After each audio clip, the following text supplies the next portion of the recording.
এক বছরের মধ্যে আমরা 5,500টি ইউনিয়ন তথ্য কেন্দ্র বানিয়েছি। আমি আইটি সেক্টরের মানুষ, আমি কোনোদিন সরকারি চাকরি করিনি। সোনার চামচ মুখে নিয়ে জন্ম নেয়া পলাতক ফ্যাসিস্ট হাসিনা পুত্র সজীব ওয়াজেদ জয়, যার চলাফেরায় সবসময় ছিল আভিজাত্য। সেই জয়ের চোখে মুখে এখন বিষণ্ণতা। দেখা যাচ্ছে বিধ্বস্ত মলিন চেহারা, উস্কো খুস্কো চুল আর কুচকানো পোশাকে। দেখে হয়তো যে কেউ ভেবে বসবে উনি বোধ হয় হতদরিদ্র পরিবারের কেউ। এখন চেহারায় আগের সেই জৌলস আর নেই।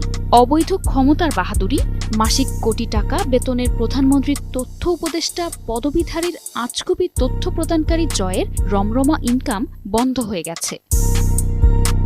সম্প্রতি ফেসবুকে ভাইরাল হওয়া এক ছবিকে ঘিরে উঠেছে নানান আলোচনা। যে ছবির ক্যাপশনে লেখা একমাত্র 5,500 কোটি বিজ্ঞানী যার কোনো আবিষ্কার নাই। জামা কাপড় দেখে মনে হচ্ছে যার দিনকাল খারাপ যাচ্ছে, আগের মতো আর